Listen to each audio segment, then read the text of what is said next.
Donc pour moi, c'était un tout.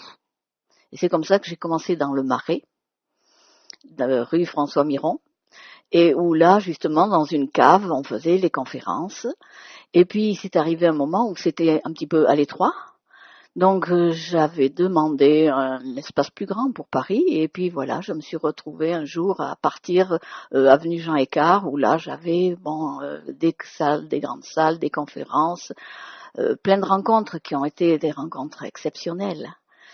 Et étant donné quand même la situation économique, un petit peu la situation actuelle, et puis mon grand âge, Oui.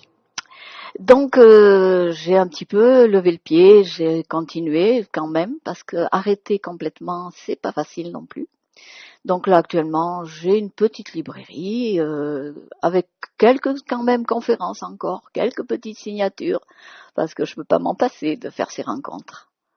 Est-ce que vous avez peut-être envisagé, j'allais dire, de passer le flambeau de votre expérience, de tout ce que vous avez accumulé, aussi bien d'un point de vue du savoir que de la connaissance? Il y a un moment donné, je ne peux qu'imaginer, mais vous allez nous dire ce que vous en pensez, où de cette richesse, durant 22 ans, de rencontrer des gens extraordinaires, des auteurs, que ça soit dans tous les domaines, l'ésotérisme, le mysticisme, le développement personnel, la voie spirituelle.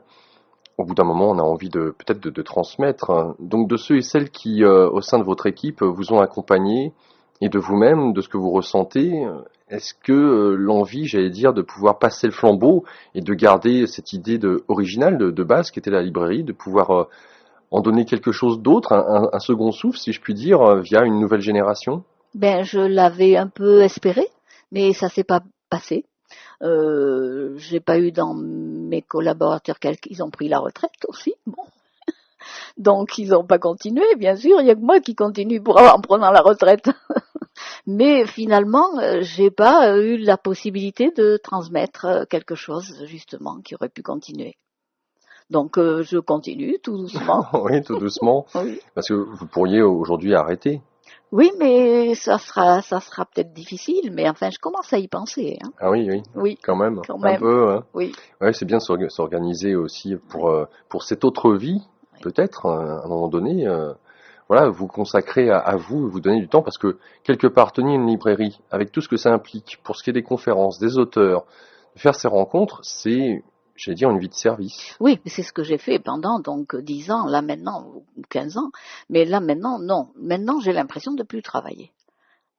Oui, j'ai une conférence par semaine et le reste du temps, je suis dans la librairie, bien sûr. Mais enfin, autrefois, c'était de 10 heures le matin à 11 heures le soir.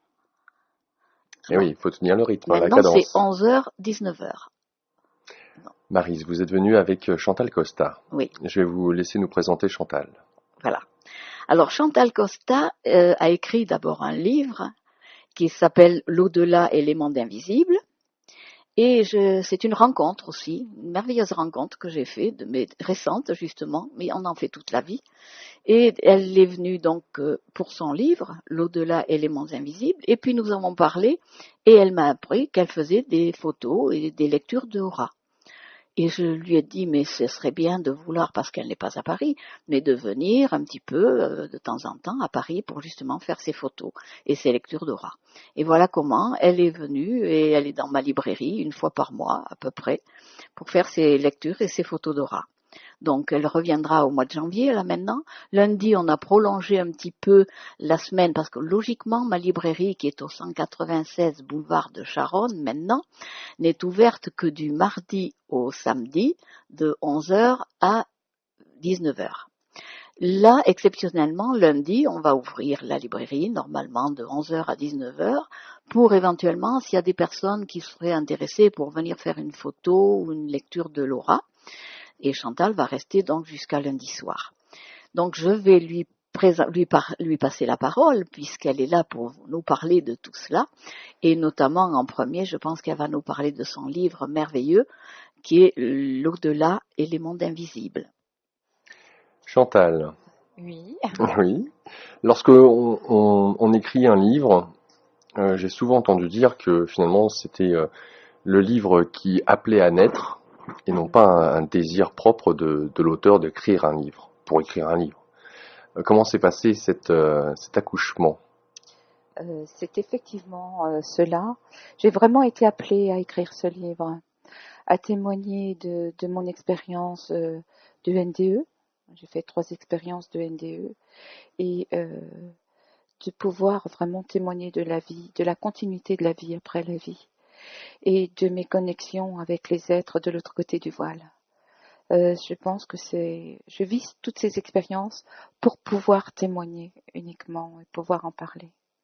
Et ce livre, vraiment, je me suis sentie poussée puisque ça fait depuis mon enfance que je vis certaines expériences spirituelles et voilà, j'ai éprouvé à un moment donné, j'en parlais pas à ma famille, à personne.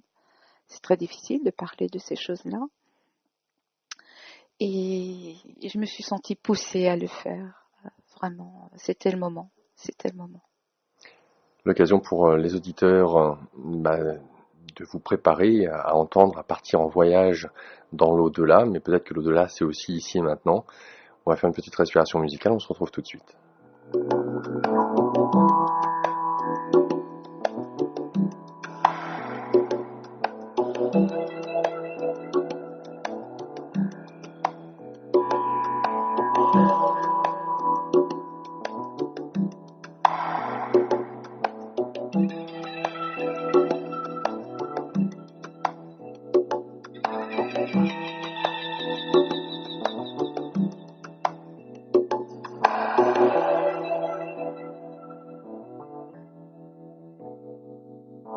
I was just about to get. They're sitting down by a river and swim. L'au-delà et les mondes invisibles. Chantal, vous nous parlez déjà de 3 NDE. Alors déjà en faire une en soi, on qualifie ça d'extraordinaire, parce qu'on a l'occasion de voir ce qu'il y a de l'autre côté du voile. 3, alors déjà 2, on se dit coup de peau, parce que généralement on le décide pas, hein, ça vient quand ça vient, suite à un accident, une maladie, on tombe dans le coma, c'est les conditions plus ou moins qui sont sine qua non pour pouvoir avoir, si on peut dire ça, ou vivre une NDE. Vous en vivez 3. Concours de circonstances? Oui, donc ma première NDE, je l'ai vécue à 26 ans, après la naissance de mon deuxième enfant. C'est là que j'ai vu ma vie défiler. Je suis passée par un grand tunnel noir avec la lumière au bout. Et puis, 10 ans après, suite à un accident de voiture. Et voilà, donc la première c'était suite à une maladie, et puis les 2 dernières suite à des accidents de voiture.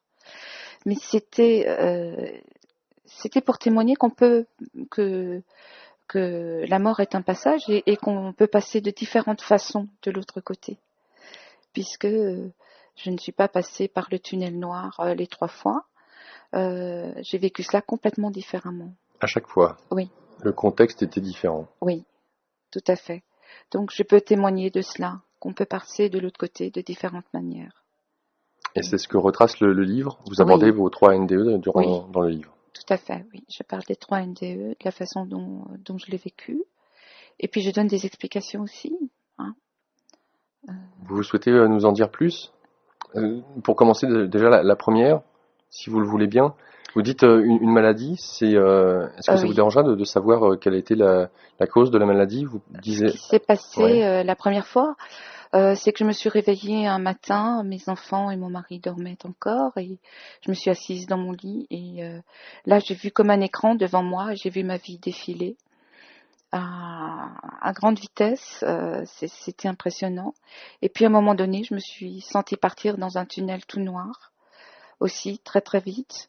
Je ne savais pas du tout ce qui se passait, mais bon, j'étais dans un état d'esprit quand même assez calme, assez serein, mais je ne savais pas ce qui se passait. Et c'est qu'au moment où je suis arrivée à la lumière, puisque dans ce tunnel, on voit d'abord une petite lumière, et puis elle s'agrandit au fur et à mesure qu'on avance. Et lorsque je suis arrivée à cette grande lumière, c'est là seulement que j'ai pris conscience que j'étais en train de mourir. Et en pensant à mes 2 petits bébés, puisque je venais d'accoucher, j'ai supplié pour que je puisse, que je ne meure pas, que je puisse m'occuper encore de mes enfants. Est-ce que vous aviez, je me permets de vous couper, est-ce que vous aviez, alors deux choses, est-ce que vous aviez le sentiment de contrôler vos faits et gestes? Non, Non, vous étiez guidé ou porté, si je puis dire, ou aspiré? oui, j'étais complètement... non, je n'étais pas du tout... je ne pouvais rien faire, hein. Non, ça s'est passé comme ça, je n'avais Aucun contrôle. aucun contrôle. Et lorsque vous arrivez près de cette lumière, parce que vous nous dites, j'ai pris conscience que j'étais en train de mourir, mais sans... Alors peut-être une question au préalable serait de savoir, est-ce que vous aviez une foi, une religion, une certaine conception de la vie après la mort, si on peut dire ça comme ça, ou comment est-ce que je pourrais dire ça, de livres que vous aviez pu lire au préalable pour peut-être expliquer ou justifier ce qui se passait, ce qui était en train de se passer. Finalement, quand vous nous dites, j'ai pris conscience que j'étais en train de mourir, ça implique quoi? Par rapport à votre passé, est-ce que vous saviez ou... Non, j'ai reconnu cet endroit-là, j'ai reconnu cette porte de lumière et je me suis dit, je suis déjà passée par là. Et je sais que... non, c'était une reconnaissance, sachant que j'étais déjà passée par là. D'accord. Et qu'en passant cette porte de lumière, je n'allais plus revenir. D'accord. Alors qu'est-ce qui vous a empêché de rentrer dans la lumière? C'est à ce moment-là que j'ai pris conscience de mes bébés, que j'avais envie vraiment de rester et puis de m'occuper de mes enfants et pas de partir.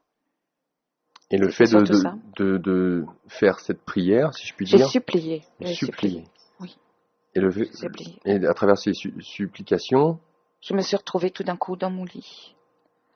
Et où j'ai pris conscience que je me retrouvais dans mon lit, mais mon corps physique n'avait plus d'énergie. Mon corps physique, il était... je ne pouvais plus bouger. Une batterie déchargée. Oui, voilà. Il était inerte. Et là, on m'a emmené à l'hôpital d'urgence. Ils pensaient que c'était la fin. Et qu'est-ce que vous aviez à l'hôpital? Qu'est-ce qui a été diagnostiqué? Ils n'ont pas trouvé. Rien de... Non. Et vous êtes resté combien de temps dans cet état-là? Je suis restée à l'hôpital 10 jours. Et puis, pour eux, c'était vraiment une très grande faiblesse, puisque, voilà, pour eux, c'était ça. Plus d'énergie vitale. Plus d'énergie. Vous pouviez parler? Tout juste. Donc à peine vous alimenter, c'était pareil. Je ne pouvais plus bouger, je ne pouvais plus me tenir debout, je ne pouvais plus me lever. Manger quand même un peu, oui.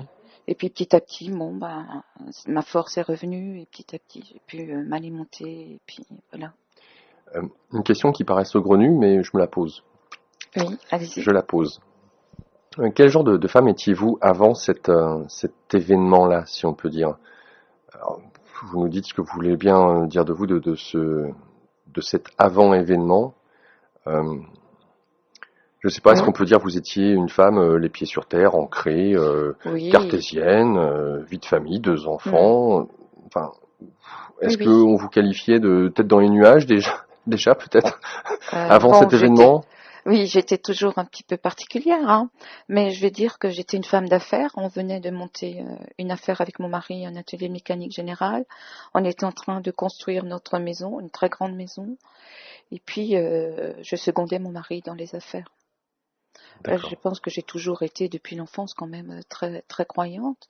Mais je vivais pas dans ce milieu. Mon mari n'était pas très ouvert à cela, donc j'en parlais pas. C'était un peu mon jardin secret. J'en parlais pas à ma famille, ni à mes parents. Voilà. Le fait de vivre cet événement, si je puis dire, on pourrait penser que, autant ça paraît fou, parce que j'imagine que votre mari vous a peut-être demandé, mais qu'est-ce qui s'est passé? Peut-être que vous aviez envie aussi de partager ça, de dire, il s'est passé ça. Le dire au médecin, c'est une chose, mais le dire peut-être à la personne la plus proche de vous, qui vous connaît le mieux, votre mari. Est-ce que vous aviez eu l'occasion après l'événement, que ce soit à l'hôpital ou une fois rentré chez vous, d'exprimer cela à votre mari? Non. Pourquoi?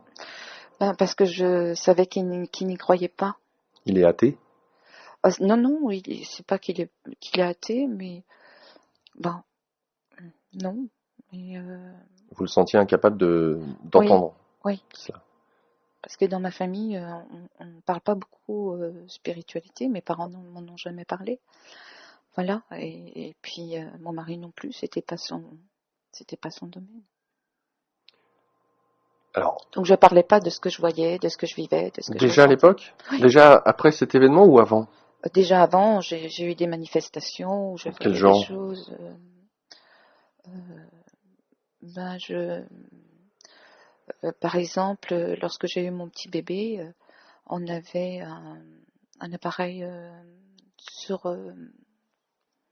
le piano qui Oui, un rythmait un métronome. métronome, et il se mettait en route au milieu de la nuit. Mon mari travaillait d'équipe, et chaque fois que mon mari n'était pas là, à 11 heures du soir, il se mettait en route, et je sentais qu'il y avait quelqu'un qui voulait communiquer avec moi. Et voilà, donc j'avais des manifestations de ce genre déjà. Et ça depuis votre tendre enfance ou? Depuis petite, oui, je vivais des choses particulières. Oui, déjà toute petite fille. Et donc, si je comprends bien, ces manifestations, déjà en tant que petite fille, vous n'en parliez pas à vos À mes parents, parents? non, jamais. Mm, J'ai essayé d'en parler ou de dire des choses à mes parents, mais mes parents mm. tout de suite me disaient mais non, c'est ton imagination, voilà. Donc je parlais plus de ce que je voyais. J'avais appris cela, à ne pas parler de ce que je voyais, de ce que je ressentais. Lorsque vous parlez par exemple de l'exemple du métronome, donc c'est une manifestation qui a lieu, donc un objet qui bouge alors qu'il ne devrait pas bouger. Quand vous dites que vous voyez ou que peut-être déjà à cette époque-là vous avez vu des choses, des événements, enfin, est-ce que pour voir l'éventail de vos perceptions déjà avant même que vous fassiez votre première NDE, est-ce qu'il s'agissait de voir des entités? Est-ce qu'il s'agissait de voir des couleurs, des manifestations, j'allais dire, énergétiques? Est-ce que c'était de pouvoir entendre des voix? De quel ordre étaient ces manifestations? Quand j'étais petite fille, par exemple, à Noël, je voyais un monsieur qui mettait ses mains sur les épaules d'une personne qui était là, d'un de nos invités. Et c'était un monsieur qui me souriait et qui n'était pas, qui venait de l'autre côté du voile. Et moi, j'avais l'impression, je me disais, en tant que petite fille, tout le monde le voit.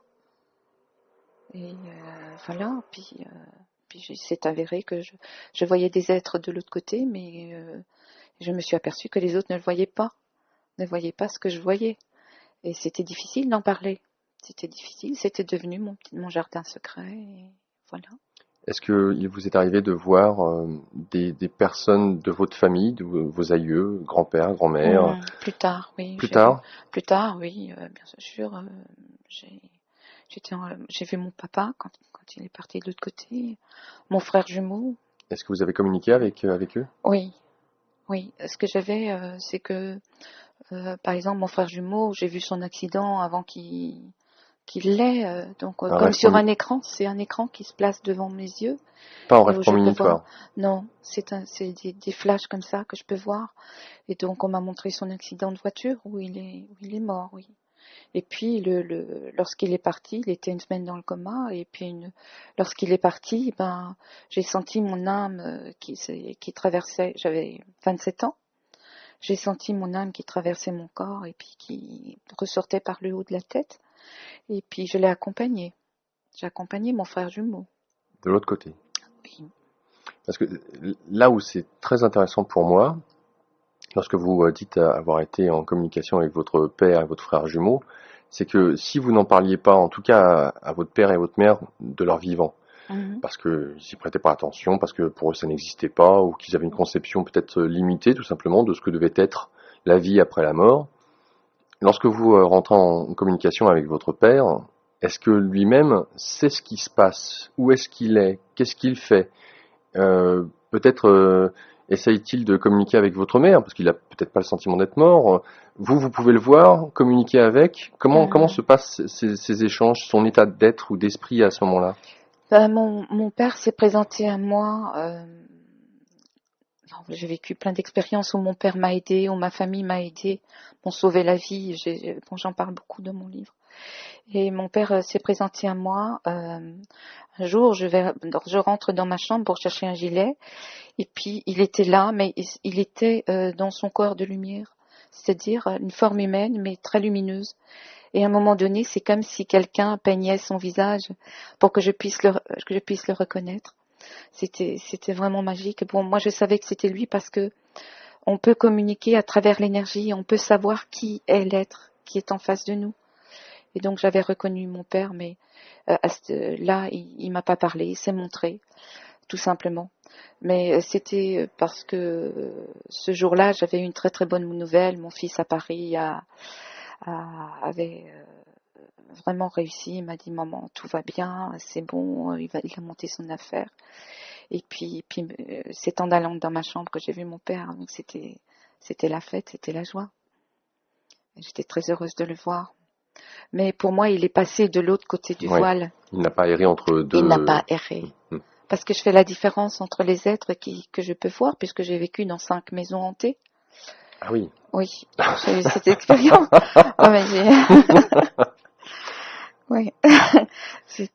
Donc je sais, je connais, je fais la différence entre les êtres qui sont passés de l'autre côté et puis ceux qui restent au niveau des humains. Voilà. D'accord. La deuxième NDE suite à un accident de voiture. Oui, c'était sur l'autoroute. Je prenais des cours de sophrologie tous les week-ends. Je montais à Paris pour prendre des cours de sophrologie. Et puis, on avait fait de l'aquaplaning parce qu'il pleuvait à torrent ce jour-là. Et puis, mon compagnon roulait très très vite. Et c'est au moment où je lui ai dit de ralentir que la voiture, elle a fait un looping. Et voilà. Et puis, elle est rentrée dans la glissière qui sépare les autoroutes. Et à ce moment-là, je me suis retrouvée de l'autre côté de pas cette autoroute, mais de l'autre, côté de l'autre autoroute en sens inverse. Et je regardais les voitures passer. Et je me suis dit, mais qu'est-ce que je fais là? Toute seule. Et puis j'ai vu notre voiture qui était immobilisée sur l'autre autoroute. Et par la pensée, je me suis retrouvée devant notre voiture. Et là, j'ai vu mon corps inerte dans la voiture. Et je me suis dit, oulala, je suis plus dans mon corps. Parce que je m'étais pas aperçue de ça avant. Puisque je pouvais penser et voilà. Et je me sentais hyper bien. J'étais dans un corps énergétique et je sentais vibrer ce corps et il était tout léger et je me sentais merveilleusement bien. Et j'avais plus du tout envie de retourner dans mon corps physique. Du fait de se sentir dans cette paix intérieure. Ah oui, c'était merveilleux. Est-ce que le paysage avait pris, j'allais dire peut-être une couleur, une connotation différente, ou c'était vraiment à la même image, copier-coller de ce que nous on appelle notre réalité? Je voyais ce qui se passait. Je voyais tout ce qui se passait, mais je n'étais pas montée encore sur des plans supérieurs. D'accord. Donc je voyais tout ce qui se passait, mais je pouvais voyager par la pensée. C'est-à-dire, il suffisait que je pense, voilà, vous avez vu que de l'autoroute jusqu'à la voiture, uniquement par la pensée j'ai pu. Et je me suis aperçue que j'avais beaucoup plus de vision. Ma vision était beaucoup plus ouverte que lorsqu'on est dans un corps physique. Genre 360 degrés? Oui. Une vision globale? Oui, et puis que j'étais beaucoup plus légère et que je me sentais merveilleusement bien. Et j'ai pas voulu retourner dans mon corps physique. Ça a été très dur lorsque j'ai dû y retourner. Ah, parce que ça a été une obligation? Je pense que c'était pas le moment que je parte. Donc vous êtes senti forcé? Et à un moment donné, non, ça s'est fait tout seul. Je me suis retrouvée projetée dans mon corps. Mais j'ai eu du mal à rentrer dans mon corps physique parce que mon corps physique... il fallait que je rentre dans mon centre et que je sois bien, que je puisse habiter ce corps de nouveau. Et j'ai mis beaucoup de temps. C'est quoi beaucoup de temps? Je sais pas, j'ai pas la notion du temps, mais pour moi c'était long. Le temps de pouvoir se rapproprier cette enveloppe. Oui. L'occasion pour nous d'aborder la première page promotionnelle.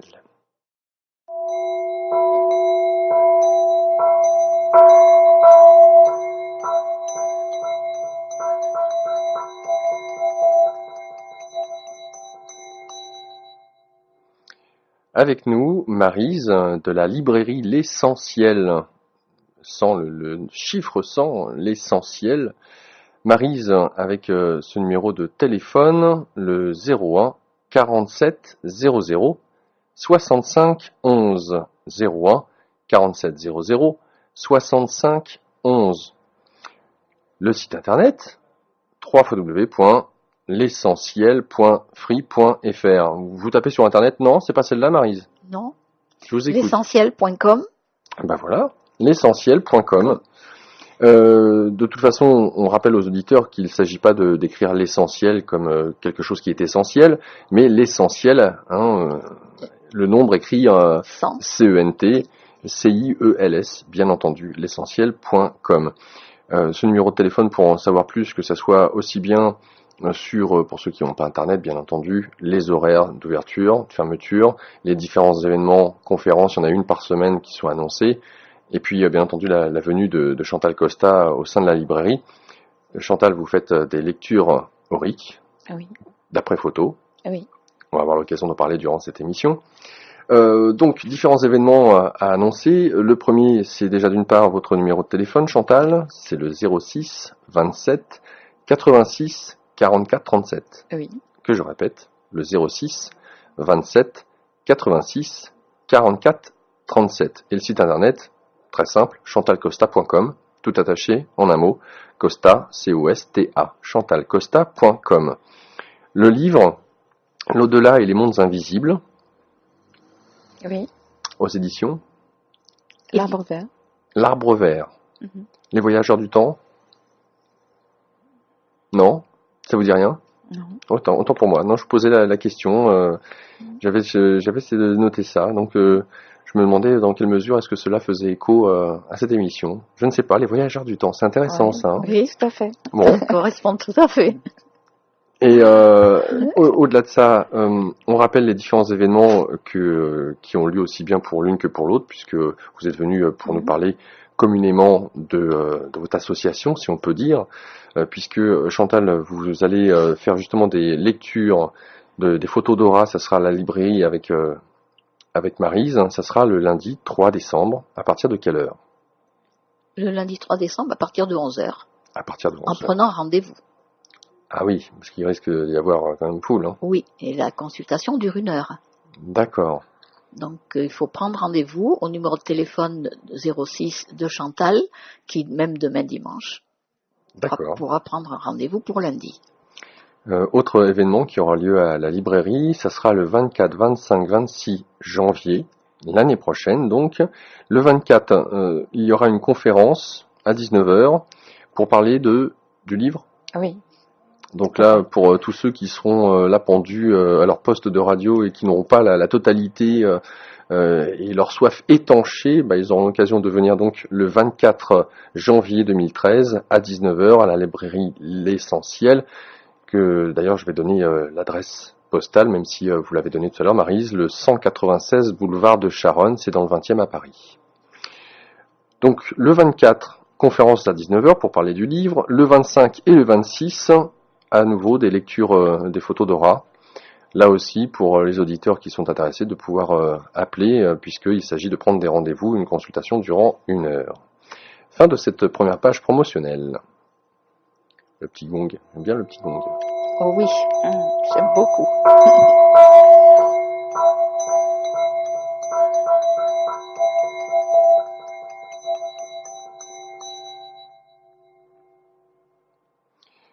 Comment s'est faite votre rencontre, mesdames? Par le livre. C'est pour une librairie à la rigueur. Oui, mais c'est à dire que c'est le livre qui vous a donné envie, Maryse, de vouloir en savoir plus et de rencontrer Chantal? Voilà, exactement. C'est son livre qui est arrivé, comme tous les livres qui arrivent, un nouveau livre, et que j'ai regardé, lu un petit peu, et que j'ai pensé que c'était intéressant, ça m'a interpellée. Et puis voilà, comme je vous ai un petit peu raconté, elle est venue pour le livre, et je ne savais pas qu'elle faisait ses lectures d'aura. Donc tout ça s'est enchaîné, comme tout dans ma vie, s'enchaîne selon les rencontres. Vous avez dû en faire justement de ces rencontres, et notamment moi de ce que je qualifierais, Chantal, ce n'est qu'une étiquette de médium. Dans quelle mesure est-ce que ce livre-là vous a interpellé peut-être plus que d'autres? Qu'est-ce qui vous a touché dans ce livre? Dans ce livre, j'ai senti quelque chose de très, très naturel presque. C'était naturel tout ce qui lui est arrivé, et puis assez intéressant et étonnant. Parce que moi-même, depuis longtemps, j'en entends parler de tout cela, bien sûr. Mais on ne rencontre pas quand même tous les matins quelqu'un qui a vécu tout ce qu'elle a vécu. Donc, effectivement, c'est toujours plus intéressant de connaître la personne. J'ai bien eu pas mal de gens qui en ont parlé et qui, bon, on a le docteur Pierre Charbonnier, Jean-Jacques Charbonnier, qui lui-même est un maître dans ce domaine-là pour en parler, mais quelqu'un qui le vit, et puis pas seulement une seule expérience, elle en a vécu plusieurs, et donc c'était intéressant, et effectivement, donc elle est venue me voir, et c'est fait comme ça, comme beaucoup de rencontres. Vous venez d'où, Chantal? De quel coin? D'Alsace. D'Alsace. D'accord. Donc vous venez une fois par mois sur Paris, en moyenne? Oui. Quand on parle de lecture d'aura, là on pourrait dire, pour le coup, la lecture d'aura en plus se fait vis-à-vis d'une photo avec un appareil, l'effet Kirlian. Donc, c'est l'effet Kirlian. tout à fait. Donc il serait intéressant de savoir comment, pour les auditeurs, on en vient alors à avoir ces perceptions des mondes invisibles, et là de dire mais qu'est-ce qui l'a amené à faire des lectures d'aura. Et puis au-delà de ça, là il y a besoin d'une machine, mais on aurait pu penser que vous auriez pu voir les auras, certains médiums les voient. Mais elle les voit aussi. Oui, je les vois. Oui, elle les voit. Ah voilà, on va avoir l'occasion de parler. Alors, pourquoi avoir besoin de la machine? Est-ce que c'est pour les personnes? C'est pour les personnes. Oui. C'est pour les personnes et ça peut faire énormément de bien de voir toute cette lumière et ces couleurs qui sont autour de soi. J'ai beaucoup de personnes qui viennent qui me disent oh là là, mon aura doit être noire ou doit être sombre. Bon, c'est des personnes en général qui ne s'aiment pas trop ou qui voilà. Mais quand elles voient cette lumière autour d'elles, quand elles voient toutes ces couleurs, elles sont émerveillées, elles se découvrent. Comment est-ce que vous avez pu... Alors, il existe de nombreux ouvrages justement sur la symbolique des couleurs et de ce qu'elles représentent. Et pour ce qui est des auras, justement, ces différentes couleurs qui représentent des émotions, des états d'être, elles correspondent aussi en fonction des endroits autour du corps à des caractéristiques, peut-être par rapport à des organes, ce genre de choses. Comment est-ce que vous-même, vous avez, j'allais dire, appris, il s'agit d'apprendre, à faire ces lectures d'aura? Alors, ce qui s'est passé, c'est qu'un jour, je suis venue à Paris pour voir un thérapeute. Mais pour une toute autre raison, j'avais un problème que je n'arrivais pas à résoudre. Et je suis venue à Paris. Et au bout de la deuxième fois, ce thérapeute, il était dans sa salle de soins et j'étais obligée d'attendre dans la salle d'attente. Et là, j'ai ouvert un livre, une revue. Et j'ai ouvert cette revue où il y avait une photo d'un appareil de photo d'aura. Alors qu'avant, j'avais jamais pensé à ça. Et j'ai vu cette photo, c'est un appareil américain. Et j'ai dit à haute voix, tiens, ça me plairait bien de pouvoir faire des photos d'aura. Mais c'était instantané. Et la dame, l'épouse de ce thérapeute m'a dit, mon mari rentre d'Amérique, il a ramené cet appareil, si vous voulez, il peut vous le vendre. Oh c'est pas une synchronicité celle-là, je sais pas ce que c'est. Voilà, on m'a vraiment mis sur le chemin à ce niveau-là, alors que, je sais pas, le jour d'avant, j'étais pas au courant, j'avais pas du tout de cette attente-là. Et je lui ai dit, mais écoutez, j'ai pas de formation, comment faire? Il m'a dit, vous serez inspiré. Voilà. Et ça s'est passé comme ça. Je me suis lancée et effectivement, ça fait plus de 10 ans que je fais des photos d'aura. Et c'est passionnant, je rencontre des gens merveilleux et voilà, j'ai continué.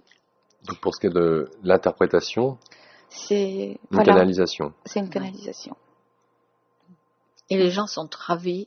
Et justement, je n'ai que des compliments en me disant « C'est une femme merveilleuse », on me dit après. « Oh, elle est formidable, elle est merveilleuse. » Je confirme que j'ai 2 femmes merveilleuses devant moi. J'ai cette chance-là. Non, mais vous êtes rayonnantes, hein. Franchement, toutes les deux. Pour ceux qui ont l'occasion d'avoir justement la vidéo, il suffit de voir vos visages et le regard que vous avez pour sentir l'enfant intérieur, si je puis dire. Donc, lorsque on aborde la lecture d'aura, qu'est-ce que vous remarquez qui est, j'allais dire, souvent rédhibitoire dans ce qui nous caractérise, dans ces champs énergétiques que nous dégageons? Alors, ce que je voudrais d'abord dire, c'est que la plupart des personnes pensent que l'aura change continuellement. C'est pas le cas. Lorsqu'on est en colère, effectivement, l'aura va devenir rouge sombre, voilà. Lorsqu'on est fatigué ou lorsqu'on a des pensées négatives, l'aura va se rétracter et devenir sombre. Et donc, ça va avec les fréquences vibratoires, hein, de toute façon. Lorsqu'on est dans la joie, l'aura va prendre plus d'expansion, devenir de plus en plus claire. Là, oui, l'aura va changer en fonction des émotions et des pensées. Mais par contre, il y a l'aura de la personnalité. Donc il y a des couleurs qui sont là déjà depuis l'enfance, puisque je reçois aussi des jeunes enfants et des étudiants, où on voit les capacités de l'enfant d'après les couleurs de l'aura. Hein, par exemple, il y aurait du bleu dans l'aura, c'est quelqu'un qui va développer la communication. Hein. Le rouge dans son aura, c'est en général des personnes qui ont une certaine force de caractère, des leaders, ça va être des gens qui vont se battre, voilà. Et on peut voir dans l'aura la créativité également, quelqu'un qui peut être très créatif. Voilà, donc ce sont des couleurs donc du tempérament et de la personnalité et de ce que la personne est venue faire sur Terre aussi. Hein. Donc ce sont des couleurs qui ne vont pas changer. Et puis, au fur et à mesure, il y aura des couleurs qui vont se rajouter en fonction de l'évolution de la personne ou en fonction de ce qu'elle est en train de vivre ou de ce qu'elle a à vivre. Voilà. Donc, c'est-à-dire que dans vos propos, j'entends qu'il y a potentiellement deux couches. Une première qui est due à notre personnalité, qui finalement serait notre programme, je l'appellerais comme ça, nos dons, nos talents, ce pourquoi. Nos capacités. Voilà, ce qui donc nous... notre couleur, voilà, dans notre spécificité. Oui, voilà. À côté de ça, vous nous dites que l'aura, alors cette aura-là, la première dont je viens de parler, ne change pas.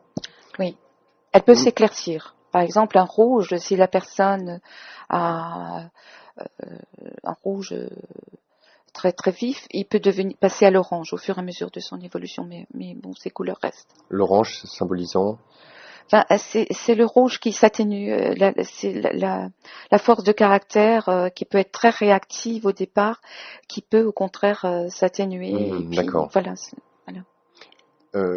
Alors ça, c'est, je dirais, de ce que j'en ai compris, en tout cas, cette première couche. La deuxième, vous nous dites que finalement, l'aura se rétracte en fonction de nos états émotionnels ou s'expand, oui. Et que au-delà de ça, il y a des couleurs qui ne bougent pas. Enfin, les couleurs qui environnent cette aura ne bougent pas, ne changent pas de prime abord. Uniquement les couleurs concernant la capacité, les capacités des personnes et leur tempérament. Ah, donc, est-ce qu'elles sont venues faire sur Terre? Celles-là, elles vont pas bouger. Mais après, il va y avoir d'autres couleurs qui vont venir au fur et à mesure de ce que la personne a à vivre. Mais là, vous, par exemple, lorsque vous faites une photo, vous voyez un instantané. Alors, un instantané, mais c'est pour la personne, parce que vous n'avez pas besoin de la photo en tant que telle, si je comprends bien. Oui, mais elle fait des vidéos. Je fais des vidéos, c'est tout nouveau, où toute la séance est filmée et enregistrée, et on voit l'aura en mouvement. Et au fur et à mesure qu'on voit l'aura en mouvement, on peut faire le point sur ce que la personne est en train de vivre et ce que la personne a à comprendre on voit au niveau de la personnalité, au niveau de l'âme en fin de compte. Est-ce que vous avez vu des reliances, si je puis dire, des ponts entre des problèmes physiques et justement la manière dont l'aura évolue? Je vous pose cette question parce que j'ai pu voir un film qui s'appelle Lumière. Je ne sais pas si vous l'avez vu. C'est un documentaire qui met en évidence ceux et celles qui s'abreuvent de prana, de ki, de chi à travers le monde. Oui. Et le documentaire nous emmène à un moment donné en Russie. Et là-bas, dans les hôpitaux, ils utilisent la machine Kirlian pour voir l'aura et savoir les fuites énergétiques. Exactement. Et quels seraient donc les organes qui seraient les plus faibles. Et ils s'en servent donc dans le cadre de la médecine allopathique. C'est pour ça que je vous pose la question, dans quelle mesure est-ce que vous avez fait peut-être des ponts, des reliances avec une manière empirique de constater, bah tiens, là, c'est marrant, elle aurait tel problème physique, et puis je vois que son aura à tel endroit... alors, on va peut-être parler aussi en même temps des fuites, mais bon, là, on en est dans les changements de couleur, la manière dont l'aura se rétracte ou évolue. Est-ce que vous avez fait des liens, des ponts dans ce cadre-là? Alors, au départ, la méthode Kirlian, il y a beaucoup de médecins qui l'utilisaient, au niveau des pieds et des mains. hein. Et il voyait à un moment donné des zones creuses où on voyait qu'il y avait des pertes d'énergie, et au niveau des pieds et des mains, il pouvait faire le lien avec tel et tel organe.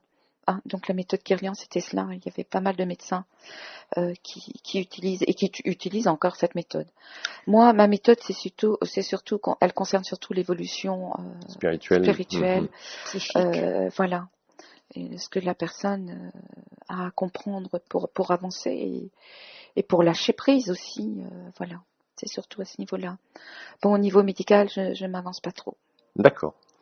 Lorsque on mentionne justement que vous faites une vidéo de l'aura, est-ce qu'il y a, puisque on parle de trous, est-ce qu'il vous est arrivé de constater qu'il y a effectivement des trous, des endroits bien spécifiques où il n'y a rien, en fait, un vide?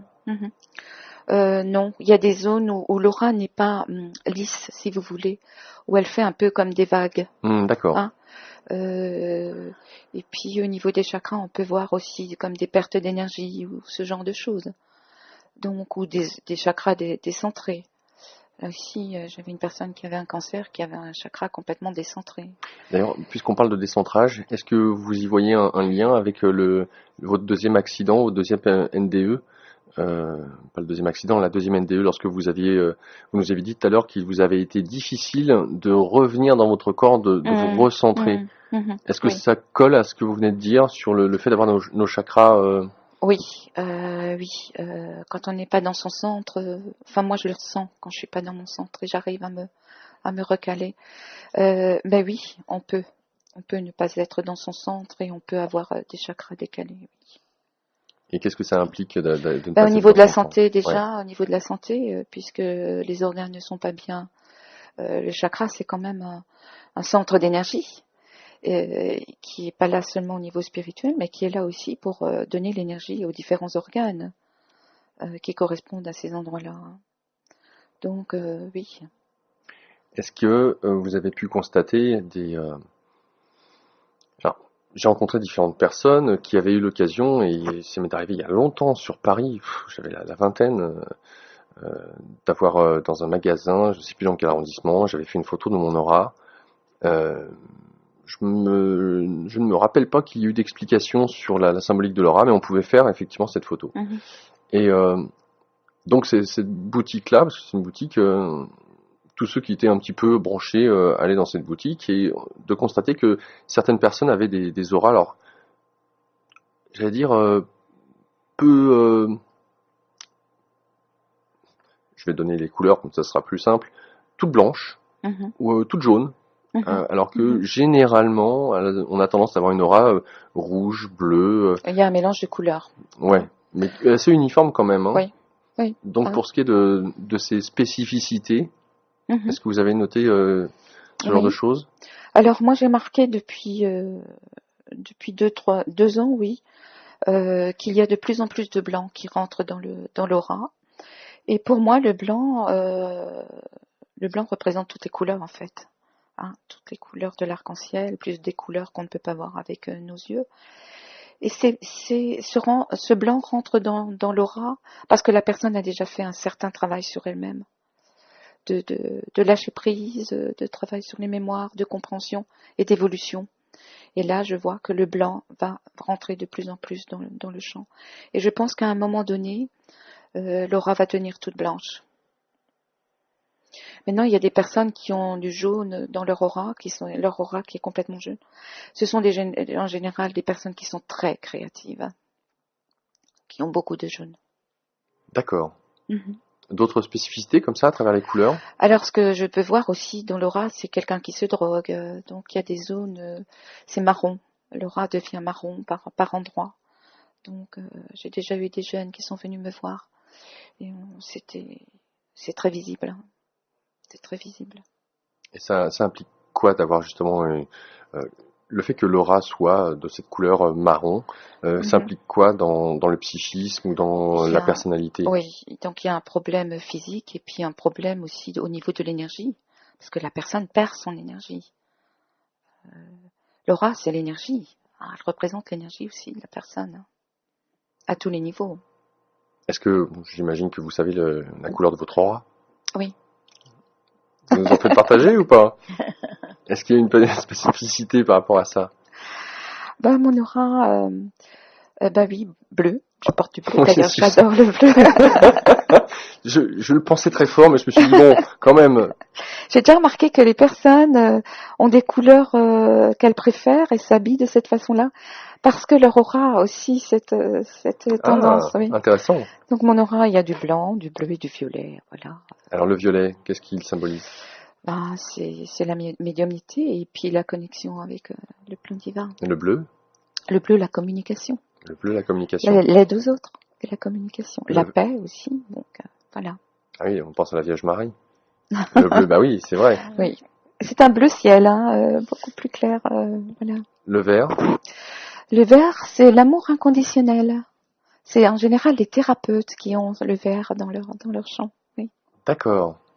Oui, donc je comprends que vous puissiez voir rapidement, on va dire, les familles auxquelles on appartient et de pouvoir peut-être... Mhm. J'aurais bien aimé avoir à faire cette expérience quand j'étais adolescent, parce que la question qu'est-ce que tu veux faire plus tard? Tout m'intéressait, c'était difficile de pouvoir choisir un domaine, mais il est vrai que on a finalement ce que met en relief l'aura, c'est ce que l'on sait déjà en soi, mais qu'on Oui. n'arrive pas forcément à mettre en mots. Voilà. Ça va être une confirmation. Finalement, les C'est gens une découverte de soi. et les gens ils viennent pourquoi? Ils ont des questions précises par rapport à ça ou pas? Ils viennent me voir aussi parce que lorsqu'ils ont des problèmes ou pour voir des fois avoir des confirmations de ce qu'ils savent déjà au fond d'eux. Et voilà. Et puis pour savoir un peu comment ils sont, s'ils sont sur le bon chemin, voilà. Donc Quand ils ont des modifications de vie, Oui. des changements de parce vie. qu'ils se trouvent à un carrefour de leur vie où ils ne savent pas faire certains choix. Ouais. Voilà. Parce que finalement, quand on vient vous voir, Chantal, il s'agit de venir voir pas uniquement la femme qui est à même de pouvoir lire l'aura, parce qu'avant tout, finalement, vous êtes médium. Oui. Oui. Vous Oui. utilisez cet outil qui est un supplément qui permet au consultant d'avoir un support qui permet peut-être plus un travail, une collaboration.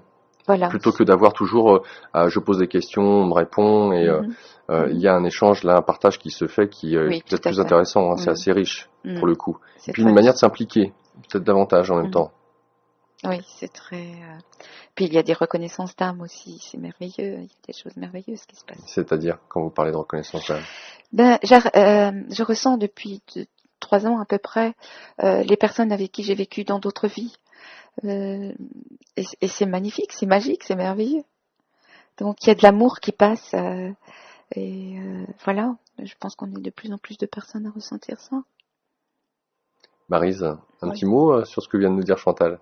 Parce que là, pour le coup, puisque ces rencontres ont lieu à la librairie, l'essentiel, vous êtes témoin, donc Oui, effectivement, c'est des rencontres d'âme à âme, des rencontres qui ne sont pas le hasard, puisqu'on sait très bien que le hasard, il n'existe pas. Donc, toutes ces rencontres qui se font, elles doivent se faire, et puis parfois c'est des reconnaissances. Mais effectivement, c'est très enrichissant, toutes ces rencontres. on revient à la deuxième NDE que vous avez faite. Vous nous dites avoir, pour le coup, avoir durant un certain laps de temps, vous n'avez pas précisé, avoir eu des difficultés à revenir dans votre corps. Qu'est-ce qu'il en était pour votre mari? Parce que là, pour le coup, c'est une deuxième expérience que vous vivez. Non, j'étais avec une autre personne. Donc à ce moment-là, vous lui en faites part? Est-ce que cette personne-là était plus ouverte? Ah non, je lui en parle pas, toujours pas. Non. Mais quand est-ce que vous avez assumé qui vous êtes, hein? La question, je vous la pose. Je pense que réellement, c'est vraiment au moment du livre. Ah oui? C'est vraiment au moment du livre, oui. Et votre compagnon savait la thématique du livre? Non. D'accord. Non. Voilà. Non. Donc il l'a lu quand même? Non. C'est pas vrai. Non. Ne serait-ce que le titre, ça l'a... Oui, moi je pense qu'il y a des personnes qui sont croyantes, qui sont dans la religion, mais qui ont peur un peu de tout ce qui est spirituel. Alors là, j'aimerais C'est que vous... dommage parce que c'est des freins C'est certains freins. J'aimerais que vous puissiez m'éclaircir là, j'ai du mal à saisir. Donc apparemment vous avez eu plusieurs compagnons dans votre vie. Oui, je viens de me remarier il y a 1 an. C'est avec le troisième?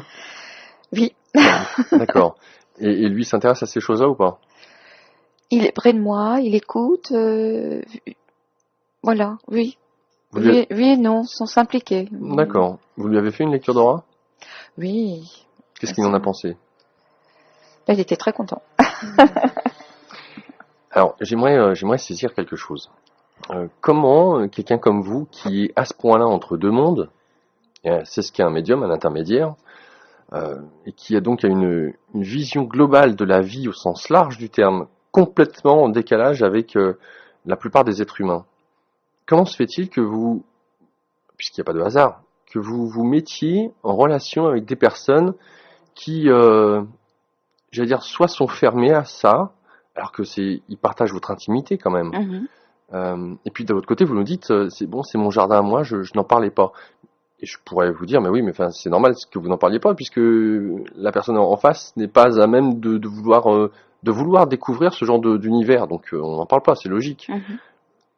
Mais je ne saisis pas comment, quelque part, vous vous êtes appelé à vous-même des compagnons qui sont à ce point-là éloignés de cet univers. Je vous pose cette question puisque de ceux et celles qui nous écoutent, quand on est sur un cheminement, une voie spirituelle de développement personnel, de tout ce que ça implique, on peut espérer, souhaiter avoir comme compagnon de route quelqu'un qui soit dans cette compréhension de ce que nous vivons, de pouvoir partager juste pour le partage.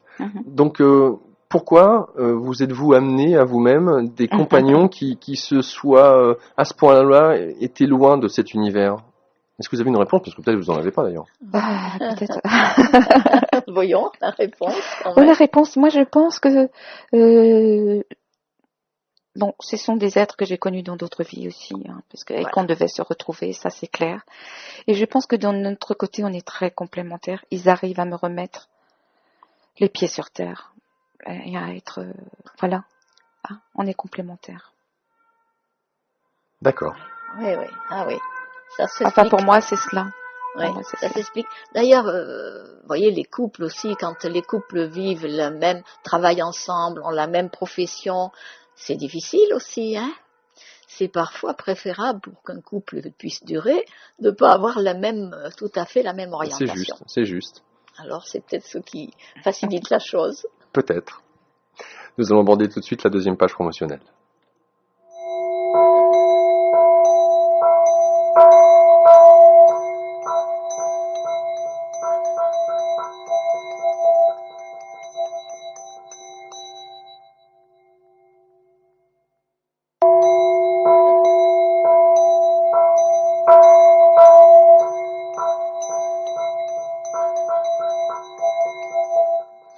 Avec nous aujourd'hui, dans le cadre de ce magazine Santé et Spiritualité, Chantal et Maryse. Maryse étant la responsable de la librairie L'Essentiel, qui se trouve au 196 boulevard de Charonne.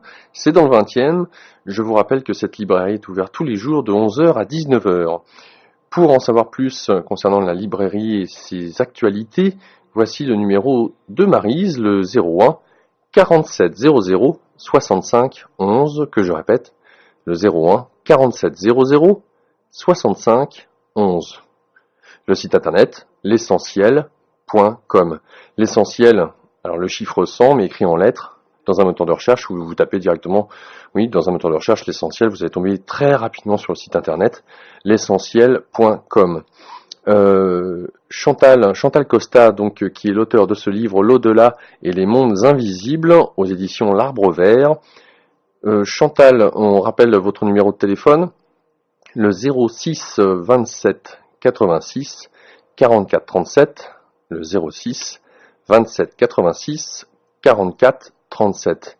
Le site internet, très simple à retenir, www.chantalcosta.com, Chantal Costa en un mot, tout attaché, Costa comme cela s'entend, C-O-S-T-A, chantalcosta.com. Alors, différents événements. Le premier, c'est de préciser pour les auditeurs que Chantal, vous faites donc avec la machine la vidéo de l'effet Kirlian. Donc il y a des lectures d'aura qui ont lieu à la librairie Essentielle, donc, Et là, ça sera lundi, 3 décembre. Ça sera à partir de 11 heures le matin. Ça se passe sur rendez-vous, sachant que une consultation dure 1 heure. Donc pour ceux et celles qui sont intéressés, n'hésitez pas à contacter Chantal. C'est Chantal qui prend les rendez-vous, hein. Donc Oui. de vous contacter, même demain dimanche, ça ne pose Oui, pas de problème. Sachant que au mois de janvier, eh bien, à nouveau, des lectures d'aura, mais il y a 3 dates, je vous les donne. C'est le 24, 25, 26 janvier, ça sera donc à la librairie L'Essentiel, 196 boulevard de Charonne dans le 20e. Le 24, il y aura une conférence, ça sera à 19 heures à la librairie, avec justement comme thématique le livre de Chantal, L'au-delà et les mondes invisibles. Et le 25 et 26 janvier, des lectures d'aura vous sont proposées là aussi, avec prise de rendez-vous, hein. J'imagine qu'il y aura certainement beaucoup de monde. Parce que rares sont ceux qui font ces lectures d'aura, en plus avec la vidéo. Oui, non, Oui. je dis- Vidéo, c'est la première. Ouais, moi je savais pas Non, qu'on C'est pouvait. très récent. Hein. Ouais, c'est ouais. très récent. Ah oui, d'accord. Ouais. Donc l'occasion pour les auditeurs de découvrir. Fin de cette deuxième page promotionnelle.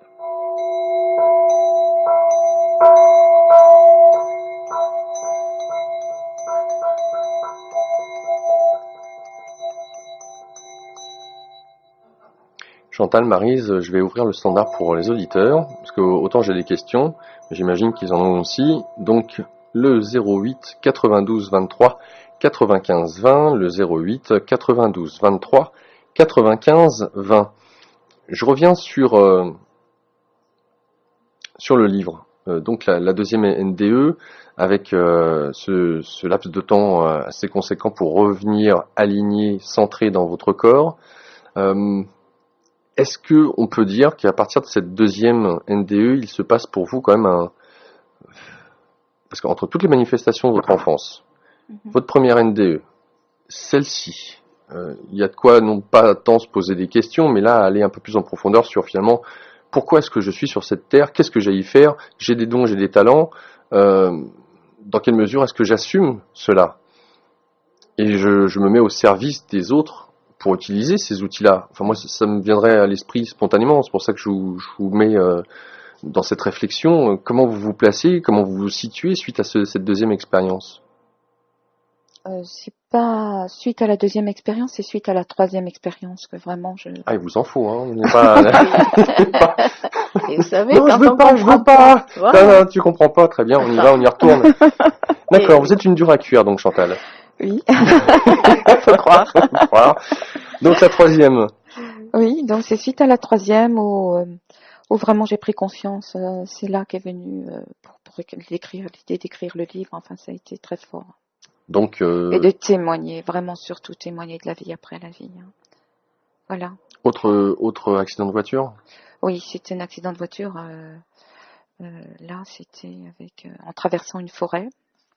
Il y avait un sanglier, un solitaire qui était, il était à peu près minuit quand je suis rentrée chez moi. J'étais avec une amie à Colmar où on a mangé au restaurant. Et puis je suis rentrée, je devais traverser une forêt. Et là, il y avait un gros sanglier qui voulait traverser la rue. Et je me suis déportée complètement sur la droite pour l'éviter. Et je suis rentrée dans plusieurs poteaux, ça a ralenti ma La route. voiture, oui. Mais le sanglier, lui, a continué son chemin aussi. Puis il s'est retrouvé face à moi quand même. Voilà, c'est lui qui a arrêté ma voiture. Donc je suis rentrée dans le sanglier. Et puis,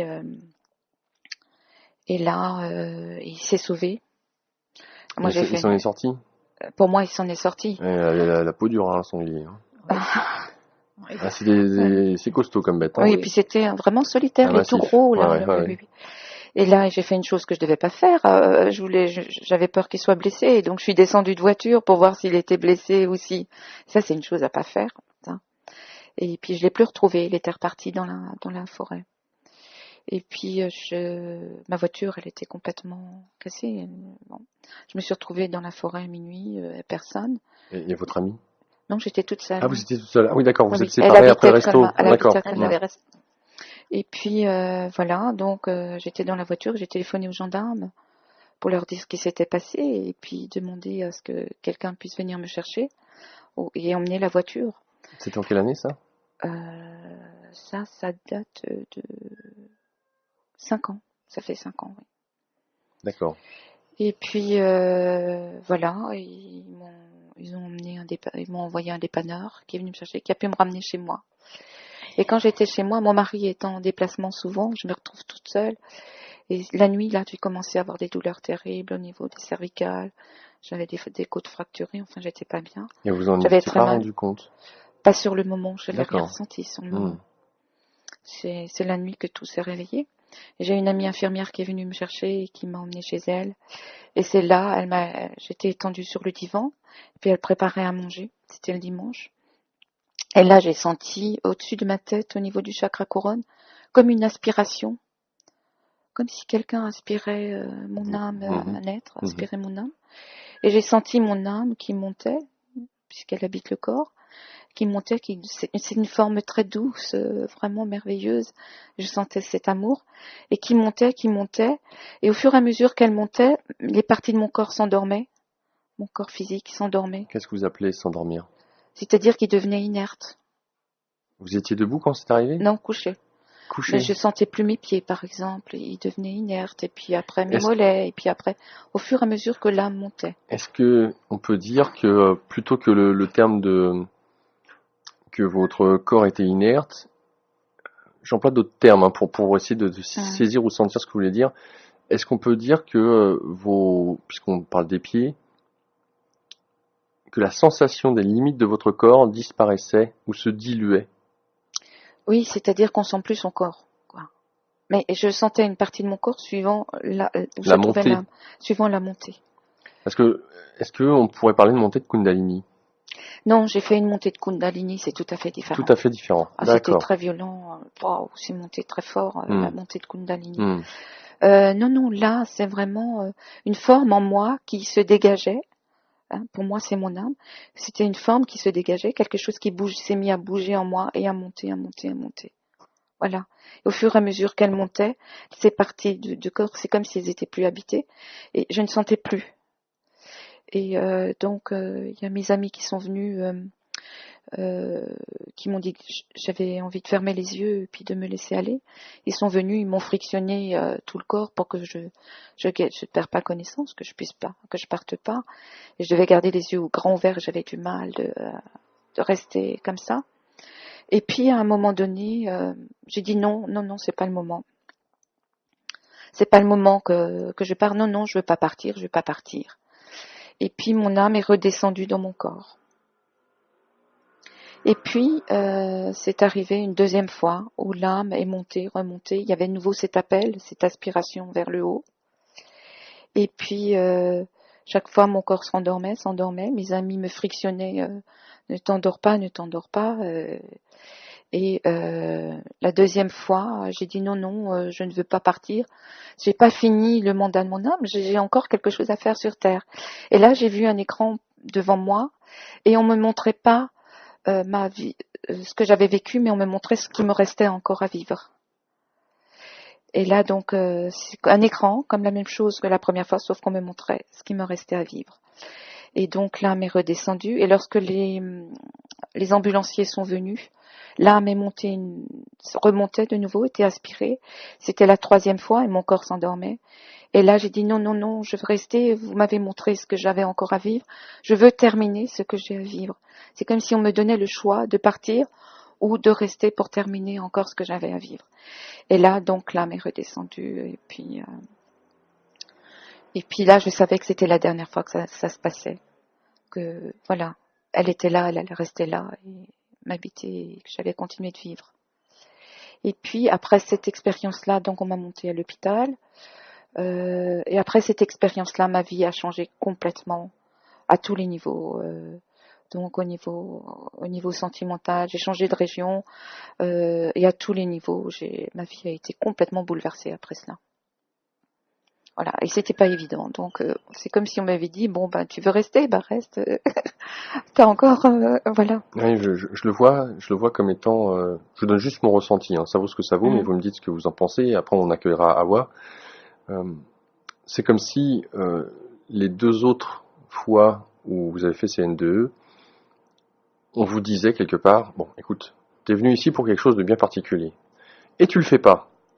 T'es pas avec les bonnes personnes, t'es pas au bon endroit. Quand est-ce que tu te décides à faire ce pourquoi tu es fait? Donc, si tu fais pas ce que tu veux, ce pourquoi tu es fait, bah écoute, tu remontes, hein, t'as peut-être plus important ailleurs, dans d'autres dimensions à faire, à jouer, t'as un rôle aussi à jouer, plutôt que d'être là et et de vouloir être endormi. Tu veux pas te réveiller, eh bien, comme si, voilà, Ouais. voilà, le gong, hein, tout à l'heure, j'aime bien ce gong-là, mais c'était ça, quelque part. Donc la troisième option, c'était, grosso modo, voilà ce qu'il te reste à faire. Alors, qu'est-ce qu'il vous reste à faire, Chantal? Et c'est là que j'ai vu le livre. C'est là, sur cet écran, que j'ai vu le livre. Je me suis vue faire des conférences, je me suis vue parler de tout ce que j'avais vécu et témoigner, voilà. Bon, vous avez vu que vous veniez à cette radio? Non, je sais pas. Je pense pas, mais on m'a montré quand même que j'avais quelque chose à faire et ce qui me restait encore à faire. On va en reparler. Nous accueillons Awa au 08 92 23 95 20. Awa, bonsoir. Allô, bonsoir, vous m'entendez? Oui, on vous entend très bien. Oui, on vous écoute. moi, je vous entends un petit peu loin. Non, on vous écoute. D'accord, oui. Je suis ravie de pouvoir vous parler. Je suis ravie aussi d'entendre le témoignage de Chantal. Et je suis un peu troublée parce que ces temps-ci, je sens essayer de provoquer les choses. Je suis entourée de personnes, voilà, qui ont des facultés comme ça, hein, de médiumnité, etc. J'ai pas été amenée à les solliciter, mais je me dis que peut-être que ça serait quelque chose, qui pourrait donner un sens à ce qu'on vit et à ce qu'on est. Et j'ai en ce moment la profonde impression d'être, bon, je pense que c'est propre à tout le monde, mais dans une période de changement, de mutation. Et les personnes que je rencontre et que je côtoie me disent que, effectivement, j'ai des perceptions qui sont justes. Elles m'encouragent pas à les exploiter un peu plus parce qu'elles sentent que je suis un petit peu, j'ai un peu d'appréhension dans ce domaine-là. Mais voilà, je voudrais discuter un peu avec vous. Alors, je sais pas si on peut vous poser une question directement. Est-ce que vous pouvez y répondre? Je sais pas comment ça peut se passer. Allô? Oui, je vous entends très bien. Merci. En général, hein, on fait un grand travail au niveau de l'aura. Je préfère répondre en faisant une photo d'aura parce que j'ai beaucoup plus d'informations. Une photo d'aura. Ah. Alors, vous avez peut-être apparemment, Awa, pris l'émission en cours de route. Oui, c'est ça. Voilà. Donc ça fait 1h15 maintenant. Nous avons abordé effectivement aussi bien le livre de Chantal Costa, L'au-delà et les mondes invisibles, et en parallèle de ça, donc nous avons mentionné qu'elle fait des lectures auriques. Elle a de surcroît une machine qui permet de voir en vidéo la manière dont notre aura bouge. Et donc elle fait une interprétation, je dirais plutôt une canalisation de l'aura. Donc ça dure 1 heure. Je mentionnerai peu avant la fin de l'émission, donc vers 18h55, il y aura à nouveau une page promotionnelle. Je donnerai tous les détails avec les numéros de téléphone, site internet, les dates, les lieux, etc. J'ai relevé un numéro de téléphone, donc il faudrait appeler, mais on ne peut pas appeler maintenant, on ne va pas prendre un rendez-vous maintenant. Elles sont en direct, elles sont là avec nous, donc ça ne pourra pas marcher si vous appelez maintenant. Mais oui, que ça soit ce soir après l'émission ou demain, vous pouvez appeler Chantal ou Maryse, il n'y aura pas de souci. D'accord, c'est très bien. Merci à vous, Awa. D'accord, je vous remercie. À bientôt. Au revoir. Au revoir. Donc, je donne à nouveau le numéro de téléphone, le 08 92 23 95 20, pour les auditeurs et leurs questions. Et Chantal, je reviens à vous, à savoir, est-ce que vous avez vu justement, est-ce que vous savez combien de temps il vous reste sur cette terre? Non, c'est une information qui m'a même pas été donnée. Non. Donc, ce qui vous a été donné, c'est donc l'écriture de livres? L'écriture de livres, les conférences, le témoignage. Et il y aura un deuxième livre, oui. Vous savez la thématique du livre? Oui, c'est le voyage de l'âme. Alors, qu'est-ce que vous pouvez nous dire, un petit préambule sur qu'est-ce que la vie? C'est un grand mot, hein. Pourquoi nous sommes là? À quoi, entre guillemets, servons-nous? Qu'est-ce que vous pourriez donner comme témoignage là pour les auditeurs, que ce soit à travers vos 3 NDE, à travers votre livre, à travers vos facultés? Qu'est-ce qui est essentiel comme point de vue que nous puissions avoir, surtout dans les temps que nous vivons? Mhm.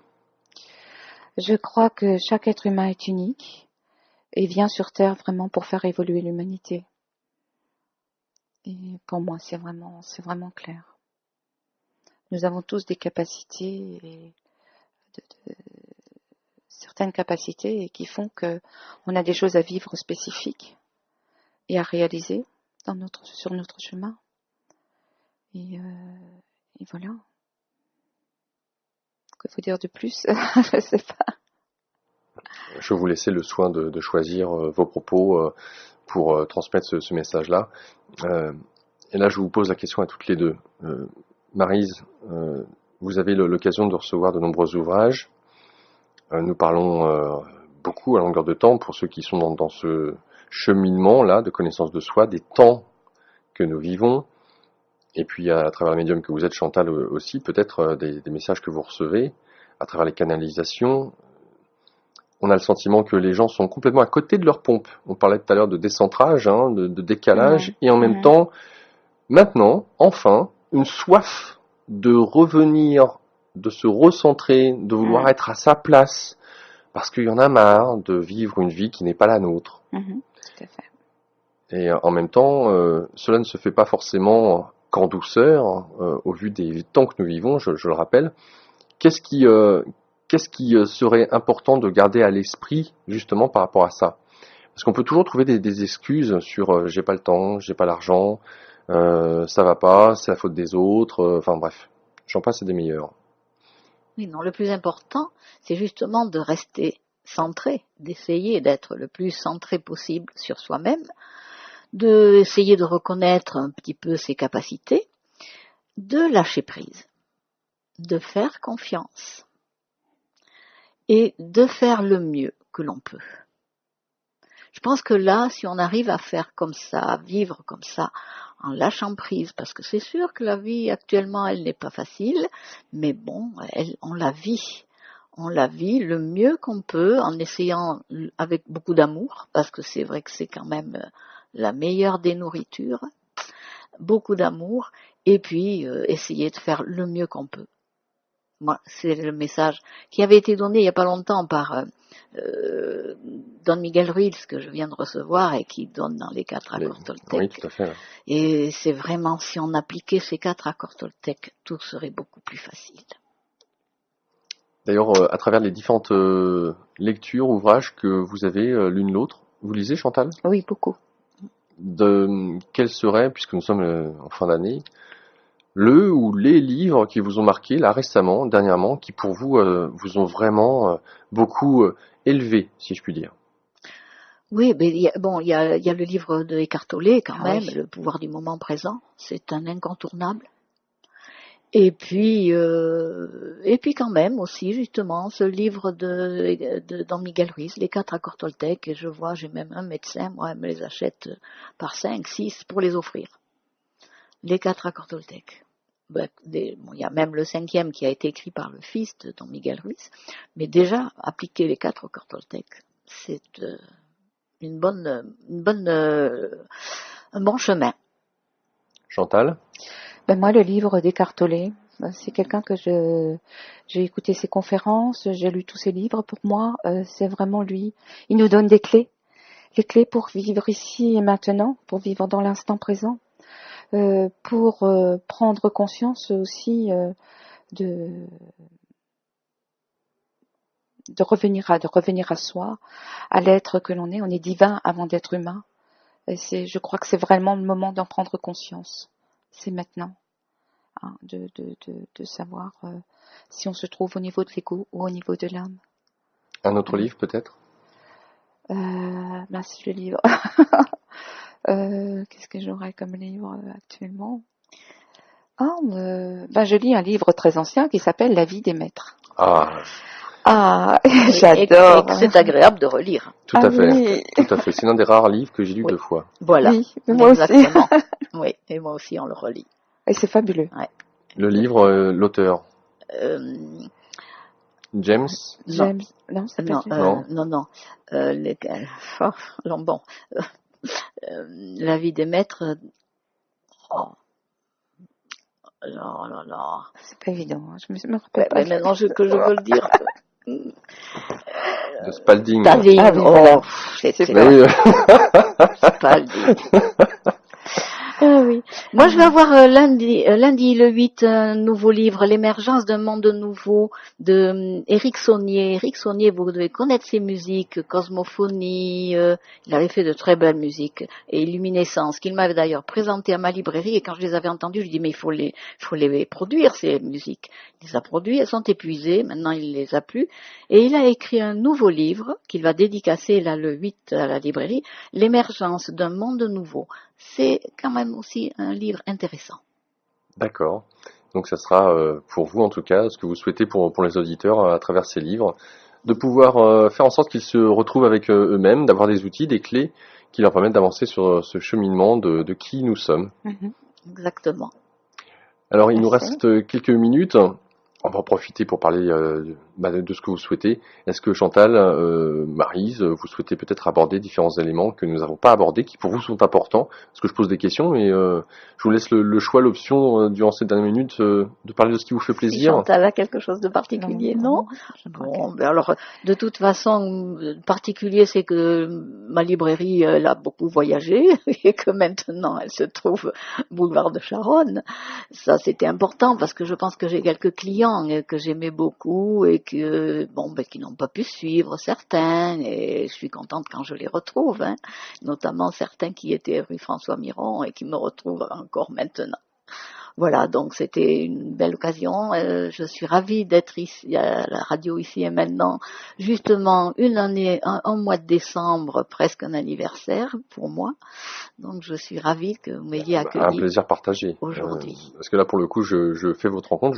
Je suis allé une fois dans votre librairie avant que vous déménagiez. Ah oui, Ça remonte à il y a un bon nombre d'années maintenant. Hein. J'avais pas eu l'occasion de vous rencontrer. oui. Ben voilà, ça se fait aujourd'hui, mais je dirais que votre œuvre, parce que c'est ça aussi, c'est une part de votre vie, ça a duré 22 ans, vous a précédé, hein, vous êtes quelque part incontournable sur Paris, hein, vous avez permis à bon nombre de Parisiens ou à travers l'Île-de-France de pouvoir s'éveiller davantage, parce que, je le redis, je l'ai dit en ouverture d'antenne, mais accueillir des gens pour faire des conférences, des témoignages, des thérapeutes, tout ça pour nous permettre de grandir, c'était totalement inédit. Oui, mais Et ouais. quand on parle de chemin de vie, ça devait être mon chemin de vie parce que pour moi, je n'ai aucun mérite. Je n'ai fait que accueillir et tout m'a été et j'ai été guidée entièrement. Je n'ai rien fait de moi-même. Tout est fait sans que je le cherche. Et donc, c'est que je devais le faire, hein, Tout simplement. tout simplement. Bon, j'imagine que vous avez fait la lecture d'Aura vous concernant. Oui, Oui. évidemment. Vous nous en dites un petit quelque chose? Non, parce que Chantal l'a pas faite. Je l'avais fait avant que Chantal n'arrive, Ah donc je bon? la connaissais déjà un petit peu. Et puis, vous savez, quand même, le cordonnier est toujours le plus mal. Je sais bien, oui. Donc, j'ai pas eu le temps encore avec Chantal de le Ça faire. sera avec plaisir. Hein. On le fera. Bon, alors nous allons aborder tout de suite la dernière page promotionnelle. Pour clore cette émission,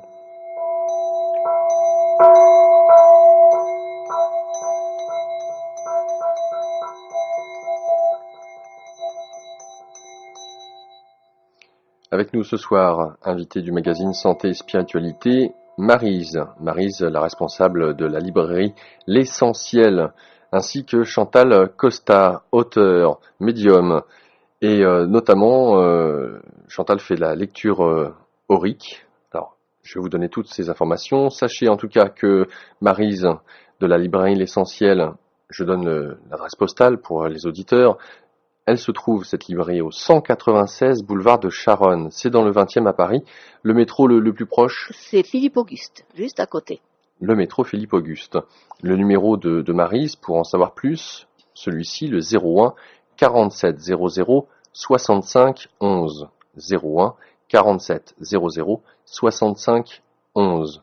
Le site internet de la librairie L'Essentiel, l'essentiel.com. L'essentiel non pas comme quelque chose d'essentiel, mais l'essentiel, le nombre 100 plus ciel, CIELS, l'essentiel tout attaché, .com. On rappelle que pour ce qui est des événements, Maryse, vous organisez une fois par semaine justement conférences, débats. Vous recevez aussi bien un auteur, un thérapeute, des personnes en tout cas qui permettent aux gens qui sont intéressés de pouvoir se regrouper, se retrouver, faire connaissance, faire des rencontres, partager. Pour ce qui est du calendrier, ça se trouve sur le site internet. Donc tous ceux et celles qui souhaitent en savoir plus via le site, ou alors ceux qui n'ont pas internet via le numéro de téléphone. Maryse, vous accueillez donc Chantal Costa. Je rappelle le livre L'au-delà des mondes et l'au-delà et les mondes invisibles, pardon. Ça se passe où c'est la maison d'édition L'Arbre Vert, disponible dans toutes les librairies, notamment celle de la librairie L'Essentiel. Chantal, vous proposez aux auditeurs justement la lecture de leur aura, notamment via cette machine que vous avez. C'est une vidéo, ça c'est génial quand même, la technologie, ça nous permet quand même pas mal de choses. Donc c'est une canalisation que vous faites, ça dure 1 heure, Oui. c'est sur rendez-vous bien entendu. Oui. Donc pour ceux et celles qui sont intéressés, de contacter Chantal, puisque la prochaine date où une lecture d'aura aura lieu, ça sera à la librairie bien entendu L'Essentiel, ça sera ce lundi qui vient là, 3 décembre, à partir de 11h jusqu'à 19h. Ah oui. Il va falloir, Moins de 19h parce que quand même, il faut prendre le rendez-vous, donc c'est du 18h le dernier.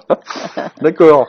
Donc ce lundi 3 décembre à partir de 11h jusqu'à 18h, donc surprise de rendez-vous, n'hésitez pas à contacter Chantal. Téléphone de Chantal. Et oui, tout à fait, avec le 06 27 86 44 37, que je répète, le 06 27 86 44 37. Le site internet de Chantal, vous retrouvez son numéro de téléphone dessus, www.chantalcosta.com. Chantal Costa tout attaché en un mot, Costa que j'appelle, C-O-S-T-A. Très simple, chantalcosta.com. Notamment via le site internet, vous pouvez trouver son numéro de téléphone pour ceux et celles qui ne peuvent pas noter le numéro, qui sont en voiture. Donc le site internet chantalcosta.com. Je donnais donc la date du lundi 3 décembre à la librairie de l'Inconnu pour faire des lectures d'aura. Pour les prises de rendez-vous, même demain dimanche, vous pouvez appeler Chantal à son numéro de téléphone portable. Sachez qu'elle reviendra au mois de janvier, 24, 25 et 26 janvier exactement. Chantal, vous donnerez une conférence qui aura lieu à la librairie L'Essentiel. Ça sera à 19h, Oui. concernant le livre. Donc pour le coup, séance dédicace en même temps. Oui, tout à fait. De répondre à toutes les Avec questions plaisir. des auditeurs. Je le rappelle donc, conférence à 19h à la librairie L'Essentiel pour parler de son livre. La librairie L'Essentiel, 196 boulevard de Charonne, dans le 20e. Et enfin, le 25 janvier et le 26 janvier, là aussi, des lectures d'aura auront lieu, avec prise de rendez-vous au préalable, bien entendu. Fin de cette dernière page promotionnelle.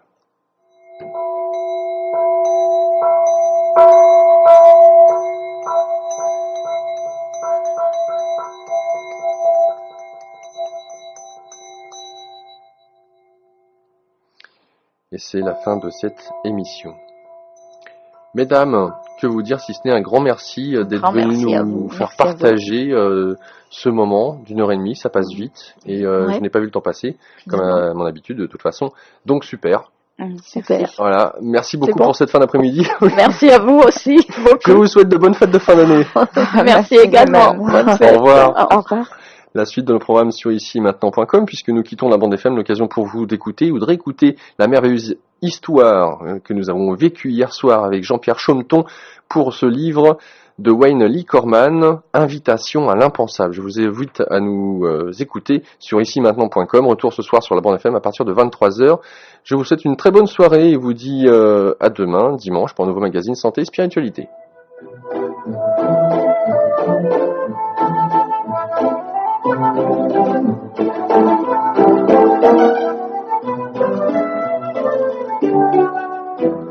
Le magazine Santé et Spiritualité tous les jours de 17h30 à 19h sur Ici et Maintenant 95.2 FM, ici-maintenant.com.